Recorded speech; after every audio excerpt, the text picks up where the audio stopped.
अमीर देवरानी गरीब जेठानी का ससुराल में पहला रक्षाबंधन।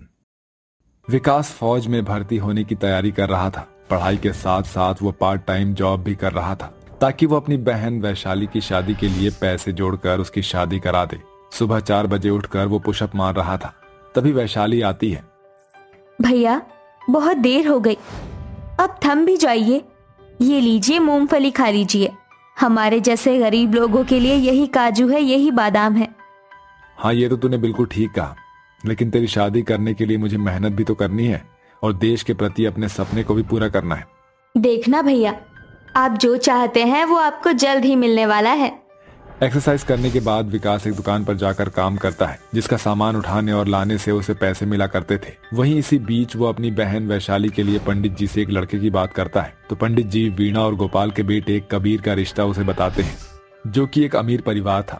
अगले ही महीने वैशाली की कबीर से शादी हो जाती है। वो बहुत ही संस्कारी थी, पर गरीब होने के कारण वो दहेज ना ला सकी थी, इसलिए सास उससे थोड़ी उखड़ी उखड़ी सी रहती थी। और अपनी बहन की शादी करने के बाद विकास फौज में भर्ती होकर बॉर्डर पर चला जाता है। शादी के कुछ दिन वीणा उसे झेलती है, लेकिन फिर उसे अपने असली रंग दिखाने लगती है। शाम को पूजा करने के बाद वीणा कहती है, अरे ओ वैशाली, क्या बनाया है तूने शाम की सब्जी में? माँ जी, मैंने बेसन की कड़ी बनाई है, आप चख लीजिए, ठीक से बनी तो है ना? दिखा। ये कड़ी बनाई है तूने, नमक इसमें है नहीं, लाल मिर्च का तड़का नहीं लगाया और पकोड़ा भी ऐसे लुच पुच से बनाए हैं। कुछ करना आता है तुझे? आएगा कैसे? गरीब घर से आई है, माँ बाप थे नहीं तो भैया तुझे कितना सिखा देता। तेरे भाई से दहेज का जुगाड़ भी नहीं हो पाया कि कुछ नहीं तो 2 साड़ी, एक एक सोना चांदी की चीज रख देता, पर वो भी नहीं हुआ। माँ जी, ये सब आप कैसी बातें कर रही हैं? हाँ, मैं गरीब हूँ, पर आप मेरे भैया के बारे में ऐसे मत कहिए। उन्होंने मेरे लिए बहुत कष्ट उठाया है, मुझे पालने के लिए और मेरी शादी करने के लिए भी आपके मुताबिक सब दिया है। फिर भी तेरे से पूछा मैंने, जो बीच में जुबान लड़ाने लग गई। चल निकल यहाँ से, झोंक लगा दोबारा इसमें। फिर वैशाली डबडबाई और रोते हुए रसोई में जाकर कढ़ी को दोबारा छौंक देती है। फिर सब खाना खाने के बाद वैशाली की तारीफ करते हैं। अरे बहू, तूने तो आज भी बहुत अच्छा खाना बनाया है। परसों तो मैं तुझे कुछ भी नहीं दे पाया, पर ये ले शगुन। अरे पापा जी, इसकी क्या जरूरत है? आपका आशीर्वाद है ना, काफी है। रख ले बहू, ये भी तो मेरा आशीर्वाद ही है। अब तू ही बोल कबीर बेटा। हाँ हाँ वैशाली, पापा की बात मान जाओ। और भाभी, मेरी तरफ से ये आपके लिए, आपका पसंदीदा फूल है ना लिली। थैंक यू देवर जी। भले ही अच्छा खाना बनाकर बहू रानी तू तारीफ बटोर ले, लेकिन मैं भी तेरी सास हूँ, तेरा जीना हराम कर दूंगी। वक्त गुजरता है। फिर वीणा अपने छोटे बेटे शिवाय की शादी आरोही नाम की अमीर घर की लड़की से करा देती है, जो कि दहेज में AC, fridge, sofa, automatic washing machine, बहुत कुछ लाई थी। इस वजह से वीणा उसे बहुत प्यार करती थी। शुरुआत में उसने अपनी बहू को काम भी नहीं करने दिया, सारा काम का भार उसने वैशाली पर छोड़ दिया था। एक दिन वीणा टीवी पर अपना सास बहू का सीरियल देख रही थी, तभी कानों पर हाथ रखकर आरोही कहती है, माँ जी, ये टीवी का वॉल्यूम इतना बड़ा क्यों रखा है? मेरे कान दर्द हो गए, ऊपर से नींद भी खराब हो गई। प्लीज वॉल्यूम कम कीजिए और मेरे लिए स्ट्रॉबेरी शेक बनवा दीजिए। अच्छा ठीक है बहू, आजा, तू यहाँ बैठ जा, मैं तेरा सर दबा देती हूँ। अरे ओ वैशाली, जरा इधर आ, तेरी देवरानी को स्ट्रॉबेरी शेक चाहिए, बना कर ला और मुझे नींबू पानी दे दे। जी माँ जी, मैं अभी बना कर लाती हूँ। सुनिए मेरी गरीब जेठानी, आइसक्रीम और आइस क्यूब्स अच्छे से डालना। ठीक है। फिर वैशाली सास और देवरानी के लिए ठंडी शरबत बनाकर ले आती है, जिसे जानबूझकर आरोही थोड़ा गिरा देती है। ओह, गलती से मुझसे गिर गया। जेठानी जी, आप यहाँ से सफाई कर दीजिए। ठीक है देवरानी जी। ये कहकर वैशाली वहाँ पोंछा लगा देती है। दरअसल सास और देवरानी का मिलन हो गया था। दोनों को वैशाली को तंग करने में बहुत मजा आता था और वो घर के सारे काम जानबूझकर बार बार उससे करवाया करते थे। वहीं अब दोनों बहू का ससुराल में पहला रक्षाबंधन नजदीक आ गया था, तो वीणा कहती है, तुम दोनों का पहला रक्षाबंधन है। आरोही बहू, तेरा भाई क्या लाएगा? माँ जी, आप तो जानते हैं मेरे भैया कितने अमीर हैं, एक्सपेंसिव गिफ्ट हिलाएंगे वो। हाँ पता है मुझे, पर गरीब बहू के घर से शादी में तो कुछ आया नहीं था। मुझे नहीं लगता इसके पहले त्योहार रक्षाबंधन पर भी कुछ आने वाला है। और वैसे भी इसका भाई तो बॉर्डर पर बैठा है, क्या लाएगा? पिघली हुई बर्फ और झंडा। माँ जी, आप फिर से मेरे भाई का अपमान कर रही हैं। आपको क्या, भारत के सभी लोगों को फौजियों पर गर्व होना चाहिए कि वो इतनी माइनस डिग्री में बॉर्डर पर सेवा करते हैं, इतना महान काम करते हैं, और आप बार बार अमीर गरीब को बीच में क्यों ले आती हैं? बस बस, अपने महान भाई का प्रवचन बंद कर। अमीर गरीब ही सब कुछ होता है। गरीब को कोई नहीं पूछता, पैसे वालों को ही पूछते हैं। ये तो तूने देख लिया होगा। हाँ माँ जी, बहुत अच्छे से। सिर्फ इसी वजह से आप दोनों मेरे साथ ऐसा करती हैं। तो अपने भाई को बोलिए ना, पैसा कमाए। फिर 2 दिन बाद रक्षाबंधन का दिन आ जाता है। आरोही ने अपने भाई रोहन के लिए काफी अच्छी सजावट करवाई थी और उसके लिए महंगे तोहफे भी लेकर आई थी।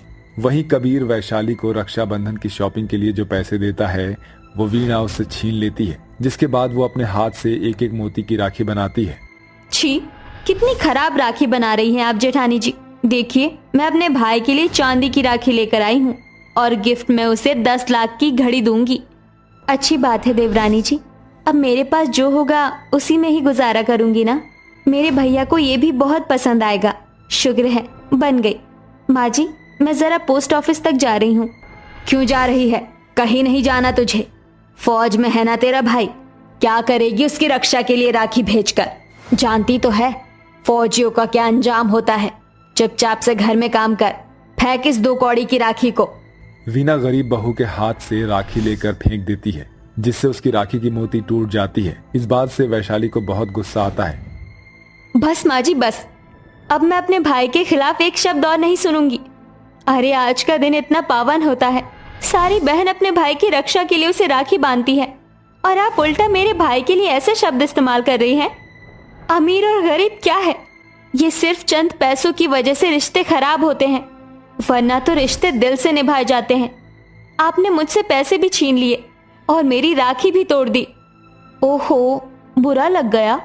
बहुत हो गया, बंद कीजिए ये सब। वैशाली का भाई विकास बॉर्डर से सीधा अपनी बहन के ससुराल आ जाता है और सारी बातें सुन लेता है, जिसे सुनकर उसे बहुत गुस्सा आता है। मेरी बहन, तुझे यहाँ पर ये लोग इतना परेशान कर रहे हैं और तूने मुझे बताना भी जरूरी नहीं समझा। माँ जी, सिर्फ गरीबी की वजह से ही आपने मेरी बहन के साथ इतना सब कुछ किया है ना। अरे क्या कमी रह गई थी? ये कितनी आज्ञाकारी और संस्कारी है, मैं अच्छे से जानता हूँ। आपके घर को अच्छे से संभाल लिया होगा इसने। फिर भी पैसे चाहिए ना आपको, तो ये लीजिए पैसे। पर मेरी बहन, अब तू यहाँ नहीं रहेगी, चल मेरे साथ। और आरोही, तुम भी मेरी बहन जैसी हो, तो भाई बहन के रिश्ते को ऐसा कैसे कह सकती हो तुम? सही कहते हो बेटा, यहाँ बहू का सम्मान नहीं है। तुम इसे ले जाओ, कम से कम खुश रहेगी। अरे शर्म आती है तुम्हें थोड़ी सी भी वीणा? और आरोही बहू, दोनों को अपनी गलतियों का पछतावा हो जाता है। माफ कर दीजिए दीदी, हमें ऐसा नहीं करना चाहिए था। सॉरी भैया। बहू, मुझे समझ आ गया है कि सिर्फ पैसा कुछ नहीं होता। बेटा, मुझे माफ कर दो, मैंने तुम्हारे लिए इतना गलत बोला। मेरी बहू को कहीं मत ले जाओ, मैं शर्मिंदा हूँ। ठीक है भैया, मैं भी आपकी राखी बांध सकती हूँ? हाँ। इस तरह वीणा और आरोही का वैशाली को लेकर मन साफ हो जाता है और इतने में मोहन भी आ जाता है। फिर वैशाली और आरोही दूसरे के भाई को प्यार से राखी बांधते हैं। फिर उन्हें तोहफा मिलता है और सभी लोग खुशी खुशी रहने लगते हैं।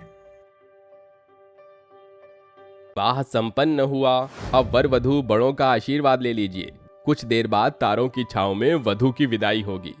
जी पंडित जी, आओ सलोनी। तभी दोनों पति पत्नी अपनी सास ससुर और अपनी माँ अंबिका के पैर छूते हैं। फिर विदाई के समय सलोनी अपनी दोनों भाभियों के गले लग के रोती है। सलोनी, अपना ख्याल रखना और ससुराल में अच्छे से काम करना। मुझे तो पूरा भरोसा है नंद जी सबको जोड़ कर रखेंगी। आपकी बहुत याद आएगी दीदी। आपके साथ रहते थे तो कितना मजा करते थे, साथ में शॉपिंग जाते थे, त्योहार बनाते थे। हाँ भाभी, मुझे भी आप दोनों की बहुत याद आएगी। भैया कहाँ हैं? मुझे दोनों भैया नहीं दिख रहे हैं। लगता है दोनों तुझे विदा नहीं करना चाहते, इसलिए भावुक होकर अंदर बैठ गए होंगे। भाई का दिल है ना, रो तो सकते नहीं हैं। हाँ सलोनी, माँ जी बिल्कुल ठीक कह रही हैं। जाओ तुम दोनों भैया से मिल लो। सलोनी अपने दोनों भाइयों को ढूंढने घर में जाती है, जहां दोनों भाई बचपन की तस्वीर और उसकी गुड़िया से लिपटे हुए रो रहे थे। ऋषभ, हमारी छोटी सी गुड़िया कब छोटी से गुड़िया के साथ खेलकर बड़ी हो गई पता ही नहीं चला। आज उसकी शादी हो गई और वो हमें छोड़कर चली जाएगी। हम कैसे रहेंगे? अब तो वो हमें परेशान भी नहीं करेगी, पैसे भी नहीं मांगेगी। हाँ भैया, आपको याद है ना, जब हम ऑफिस से आते थे तो थक कर वो हमें कितना परेशान करके घर में दौड़ाया करती थी। अब ये सब कौन करेगा? ये घर खाली खाली हो जाएगा, उसकी बहुत याद आएगी। इतनी भी हिम्मत नहीं है भैया कि उसकी विदाई भी कर सकें। भैया, आप दोनों मुझे इतना प्यार करते हैं, पता नहीं था मुझे मेरे जाने के बाद इतना मिस करेंगे। देखिए तो कैसे मोटे मोटे आंसू बहा रहे हैं। तभी दोनों भाई अपने आंसू पोंछकर कहते हैं, हम रो नहीं रहे हैं, हम तेरे लिए मोटे मोटे आंसू क्यों बहाएंगे? देख, मैं तो बिल्कुल ठीक हूँ। और क्या, देख, पागल मत हो, हम तो नहीं रो रहे तेरी जैसी पागल के लिए। हाँ, अब तो हम बहुत खुश हैं कि तू यहाँ से चली जाएगी, हम चैन से रहेंगे। अच्छा ऐसी बात है तो ठीक है, मैं जा रही हूँ, आऊंगी भी नहीं। आप मुझसे प्यार ही नहीं करते हैं। सलोनी उदास होकर जैसे ही जाती है तो दोनों भाई पीछे से दुपट्टा पकड़कर थाम लेते हैं। कैसे चली जाएगी तू हमें छोड़कर? हम तुझे बहुत प्यार करते हैं, बस भाइयों का दिल है तो जता नहीं सकते हैं। दोनों भाई सलोनी को गले लगाकर रोने लगते हैं। मुझे नहीं पता था मेरे भैया मुझे इतना प्यार करते हैं और रोते भी हैं मेरे लिए। बस कर, तू मत रोने लग, बाहर सब हमारा वेट कर रहे हैं। ज्यादा रोएगी ना तो सारा मेकअप उतर जाएगा और फिर अरविंद जी तुझे यहीं छोड़ जाएंगे अगर उन्होंने तेरा भयंकर चेहरा देख लिया तो। भैया, आप भी ना। सही तो है, पर ये फिर से हमारा जीना हराम कर देगी। अच्छा भला जा रही है, बहन मेरी मेकअप खराब मत कर। अच्छा, आप दोनों के ड्रीम में ही आपको डराने आऊंगी। उसकी क्या जरूरत है, बिना ड्रीम के भी तो डराती ही आई है हमें आज तक। ओ भैया। तीनों भाई बहन हंसते हंसते रोने लगते हैं। इतने में अंबिका आकर कहती है, अरे बच्चों, यहीं गपशप करते रहोगे? विदाई का समय हो रहा है, दामाद जी बाहर इंतजार कर रहे हैं। आते हैं माँ। फिर यूं दोनों भाई बहन विदाई के समय रोने लगते हैं। ऋषभ दरवाजा खोलकर अपनी बहन को कार में बिठाता है। मन नहीं कर रहा तुझे भेजने का, पर तुझे अपना नया जीवन भी तो शुरू करना है। हाँ, भगवान तुझे सारी खुशियां दे। बहुत याद आएगी तेरी, पता नहीं कब आएगी। चिंता मत कीजिए भैया, अगले महीने रक्षाबंधन है। आप दोनों मेरा तोहफा तैयार रखना। मैं और आप दोनों से अपना तोहफा लेने जरूर आऊंगी और आपकी कलाई पर राखी बांधूंगी। हाँ, हम सब बेसब्री से इंतजार करेंगे। चलिए साले साहब, अब मैं आपकी बहन को हमेशा के लिए ले जा रहा हूँ और उसका बहुत ख्याल रखूंगा। तभी सलोनी की विदाई हो जाती है। सब रोते हैं और घर सूना सूना हो जाता है। वहीं सलोनी अपने ससुराल वालों के साथ बहुत खुश होती है और ससुराल की सारी जिम्मेदारी बखूबी निभाती है। 1 महीना बीत जाता है और रक्षाबंधन से 1 दिन पहले अरविंद कहता है, आखिर तुम्हारा इंतजार खत्म हुआ सलोनी। तुमने अपने दोनों भाइयों के लिए तोहफे तो खरीद लिए हैं ना? किसी चीज की कमी तो नहीं होने दी ना?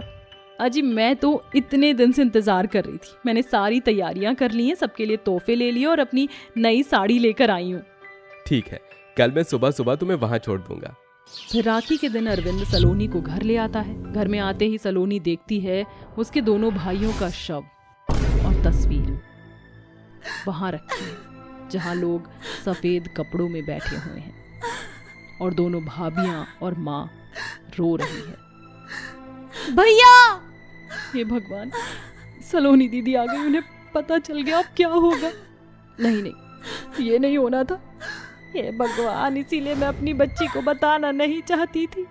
अपने दोनों भाई की ऐसी दशा देखकर सलोनी सदमे में चली जाती है और जमीन पर गिर पड़ती है। तभी अरविंद और उसकी दोनों भाभियां उसे संभालती हैं। खुद को संभालो सलोनी, कुछ बोलो सलोनी, कुछ बोलो। दीदी, आपके भैया हम सबको छोड़कर चले गए। आप कुछ कह क्यों नहीं रही हो? रो क्यों नहीं रही हो आप? अरे तू कुछ बोल क्यों नहीं रही है?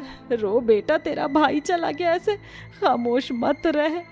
अंबिका अपनी बेटी को सदमे से बाहर निकालने के लिए उसे थप्पड़ तक मार देती है, लेकिन उसे कुछ असर नहीं होता।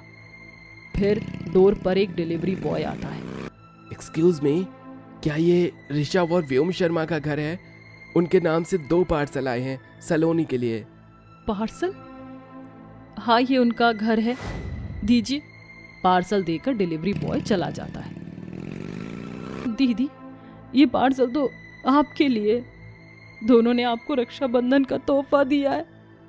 तभी सलोनी एकदम सदमे से बाहर आ जाती है और अपने भाई के तोहफे को देखती है जिसमें एक चिट्ठी भी थी। ओए पागल लड़की, तुझे हमेशा से राजस्थान की चुन्नी चाहिए थी ना, देखा हमने अब ढूंढ ली, अब तो खुश हो जाएगी। और बड़े भैया ने तेरे लिए कोलाज भी बनवाया है जिसमें हम तीनों हैं। कैसा लगा तुझे तोहफा? भैया, आप दोनों मुझे छोड़कर क्यों चले गए? मैं कैसे रहूंगी आपके बिना? मुझसे राखी भी नहीं बनवाई आपने, पर तोहफा दे गए। कैसे हो गया ये? दीदी संभालिए खुद को।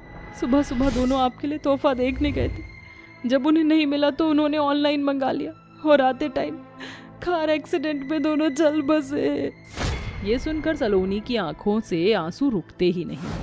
वक्त गुजरता है, दोनों विधवा भाभी अपनी नंद को संभालती हैं। धीरे धीरे सलोनी ठीक हो जाती है। उसे किसी भी चीज की जरूरत पड़ती थी तो दोनों भाभी हमेशा हाजिर हुआ करती थी। और देखते ही देखते रक्षाबंधन का त्योहार आ जाता है और सलोनी कहती है, भाभी आप दोनों बहुत अच्छी हैं। भैया के बिना आपने इस घर को बहुत अच्छे से संभाल भी लिया और इस घर को चलाया भी है, और भैया की जगह लेकर आपने हमेशा मेरी मदद भी की है। साल कैसे बीत गया पता नहीं चला, इसलिए मैंने फैसला किया है कि अब से मैं आप दोनों को भाई की तरह राखी बांधूंगी। जो जगह भैया की थी वही आपकी है। मेरी तरफ से आप दोनों को हैप्पी रक्षाबंधन। देखिए मैं आपके लिए राखी लाई हूँ, बांध दूँ आपके। दोनों भाभियों की आंखों से आंसू झलक जाते हैं। दीदी, आपने इतनी बड़ी बात कह दी है, मैं मना कैसे कर सकती हूँ। ये लीजिए मेरी कलाई, हैप्पी रक्षाबंधन। हाँ दीदी, आप तो बहन की तरह वैसे भी हमारा साथ देती आई हैं। आपने भी इस मुश्किल समय में हमें बहुत संभाला है और हम दोनों भाभी आपको वचन देते हैं आपकी हमेशा रक्षा करेंगे। भगवान, मैं आपका बहुत बहुत धन्यवाद करती हूँ कि आपने मुझे इतनी प्यारी प्यारी 3 बेटियाँ दी हैं। नजर ना लगे। थू थू थू थू थू थू। सलोनी को अपने दोनों भाई खोने के बाद भी इतनी प्यारी भाभियां मिलती हैं जो कि हर किसी के नसीब में नहीं होती हैं।